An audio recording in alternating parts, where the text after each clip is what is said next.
Paano nga ba makakuha ng barangay certification para sa mga first-time job seekers? By the way, kung first time mo sa channel na to and gusto mo pa ng mga online tutorial videos katulad nito, please click the subscribe button. Ito mismo yung Joint Memorandum tungkol sa First-Time Job Seekers Assistance Act, kung saan libre ka dapat makakakuha ng mga kailangan mo kung first-time job seeker ka. At ano nga ba yung halimbawa nung certificate na to? Ito yung barangay certification na obviously makukuha mo sa barangay ninyo. Dapat nakalagay dito yung pangalan mo, siguraduhin na tama yung spelling, nag-match ito dun sa document na ipapakita mo doon sa ahensya ng gobyerno. Yung document na yon ay yung valid ID mo or yung birth certificate mo, which is dapat mag-match nga sa pangalan na nakalagay dito. Nakalagay din kung saan ka nakatira at dapat malinaw na qualified ka sa RA 11261 o yung First Time Job Seekers Act para nga naman libre mong makuha yung iba't ibang mga documents or requirements katulad ng NBI clearance, police clearance, maging yung sa SSS at marami pang iba. Paano nga ba ito makukuha? Sa barangay ninyo, dapat doon napatunayan na first time job seeker ka nga. At may pagkakataon na papapirmahin ka sa Oath of Undertaking. At ano yung Oath of Undertaking na yon?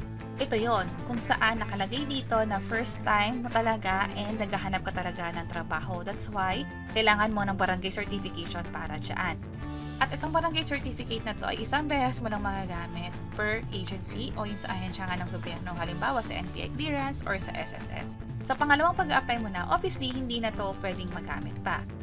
At dapat tandaan natin na yung ipoprovide nating information ay itatago nila yung record natin. Ilalagay yan dito sa roster of beneficiaries kung saan nakalagay dito yung pangalan mo, yung edad mo, at maging iba pang detalye tungkol sa educational level. So kapag nabasa mo na to fully, yung Oath of Undertaking, napilapan mo na to at napirmahan, pwede ka na makakuha ng barangay certification at ito ay dapat libre lamang.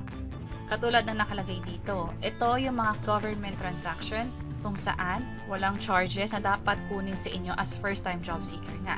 Ito ay applicable para sa pagkuha ng barangay certification, police clearance, NBI clearance, maging sa mga medical certificate, pagkuha na rin ng PSA, transcript of records sa TIN, at sa iba pang government agency katulad sa PhilHealth, Mayor's Clearance, at marami pang iba. So kung kailangan nyo na mag-apply ng trabaho para sa mga first-time job seekers, kumuha na ng barangay certificate sa barangay ninyo, tandaan na dapat tama yung mga nakalagay na information dito at meron lang tong 1-year validity.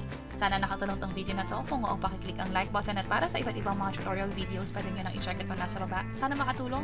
See you sa mga next videos. Bye-bye!